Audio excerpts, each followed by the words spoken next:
Condition index, ठीक बेटा, और इसी में एक और भी है कंडीशन नंबर,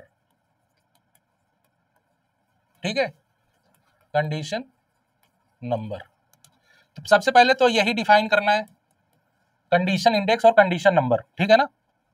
तो कंडीशन इंडेक्स और कंडीशन नंबर बस वही आइगन वैल्यूज से ही पता चलेगा, है ना। अब सीधे सीधे हम लोग क्या करते हैं, मॉडल ले लेते हैं, let y is equal to x beta plus epsilon, ठीक है बेटा।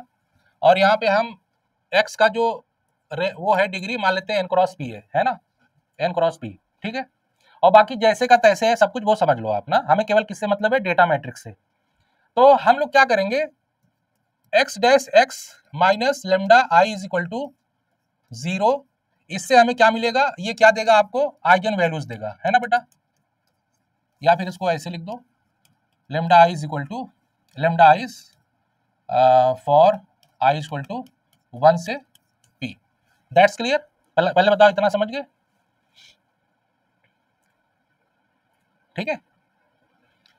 अब देखो कंडीशन, अब इसमें एक चीज और निकालेंगे, lambda max which is equal to maximum lambda 1 lambda 2 dot dot dot lambda p, ठीक है।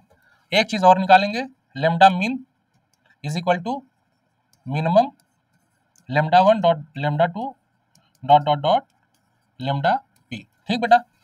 अब देखो कंडीशन इंडेक्स कहते किसे हैं, कंडीशन इंडेक्स ये डिफाइन कैसे होता है,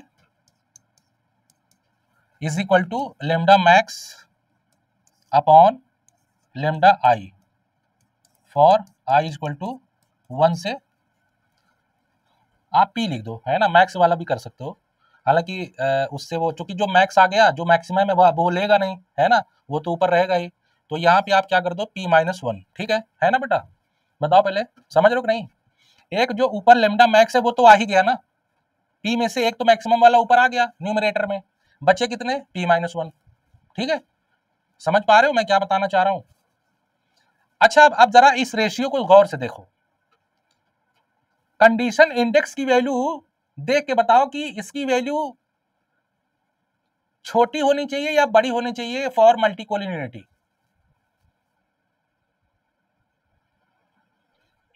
आइगन वैल्यूज को सोच के बताना, आइगन वैल्यूज को, जो अभी मैंने एक घंटा उसी पे दे दिया ना, क्योंकि उसका कंसेप्ट ही बड़ा खतरनाक था।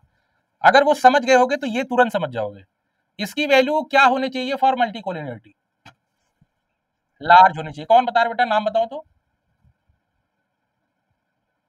अरे बताओ यार, शर्मा काहे रहे हो, रिश्ता उश्ता थोड़ी ढूंढेंगे तुम्हारे लिए, ठीक है, मेरे पास टाइम नहीं है इतना, ठीक है। अच्छा बेटा लार्ज क्यों, बोलो।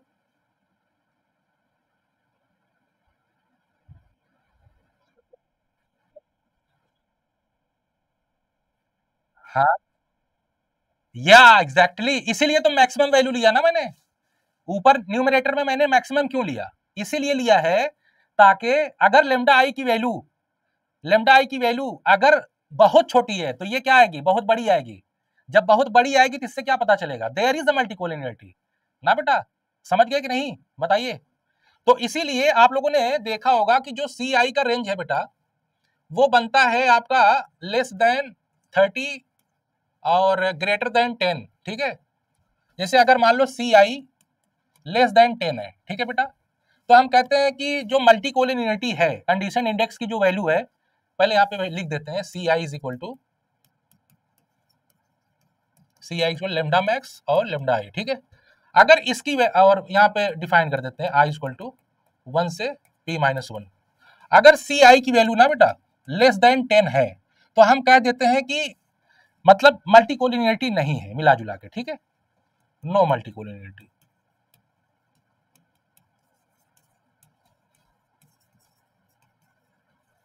ठीक है। और लेस देन 10 का मतलब कि जैसे बहुत ज्यादा डिफरेंस नहीं है मिला जुला के ना बेटा, लेकिन जैसे ही ग्रेटर देन 10 हो जाएगा ये, है ना, तो हम कहेंगे कि वीक मल्टीकोलिनिटी है, ठीक है बेटा। ग्रेटर देन 10 रेंज है इसका, ग्रेटर देन 10 और लेस देन 30, तो हम कहेंगे वीक मल्टीकोलिनियरिटी है।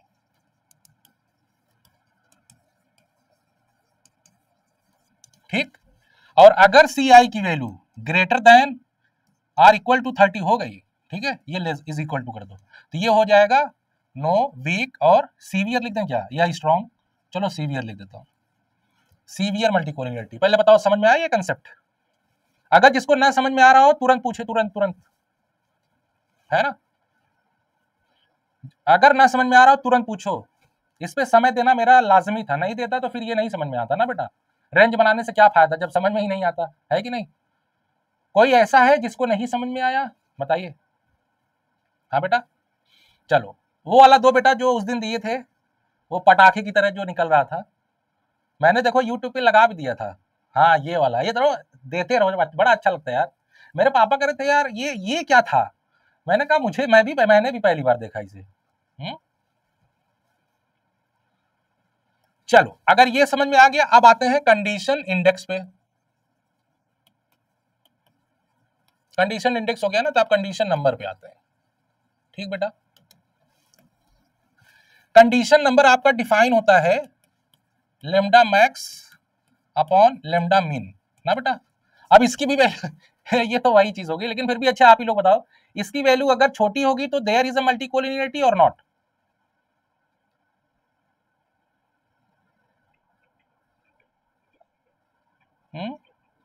बोलो बेटा, अगर इसकी वैल्यू कम आ रही है तो देयर इज अ मल्टीकोलिनियरिटी और नॉट? नो। अगर बड़ी आ रही है तो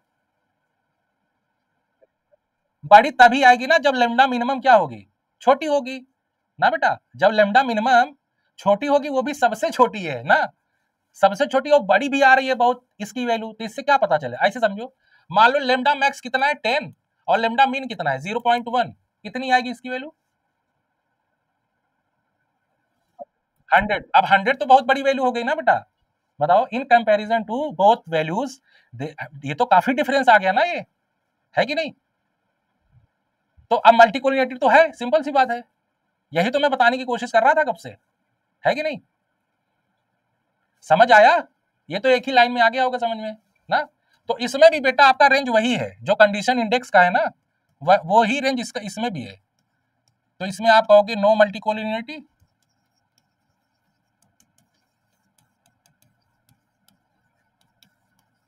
ठीक बेटा, और condition number less than 30 greater than 10 आप कहोगे मॉडरेट या वीक, आप कुछ भी बोलो, है ना। और कंडीशन नंबर ग्रेटर देन 30 तो आप बोलोगे सीवियर। बताओ बच्चों, समझ में आया? देख रहे हो दोनों समझ में आ गया ना, आइगन वैल्यू समझ गए तो कंडीशन इंडेक्स भी समझ गए, कंडीशन नंबर भी समझ गए। वो जरा वो वाला उड़ा दो, पटाखा वाला उड़ा दो यार। हाँ बेटा, हाँ अब जो है मैं आप लोगों को पढ़ाता हूँ प्रिंसिपल कंपोनेंट एनालिसिस, उससे कैसे पता चलेगा, है कि नहीं बेटा ना। जो अभी एक बच्चा बार बार कह रहा था सब पीसीए पीसीए ना, अब देखो बताता हूँ कैसे पता चलेगा, ठीक है। ये लास्ट में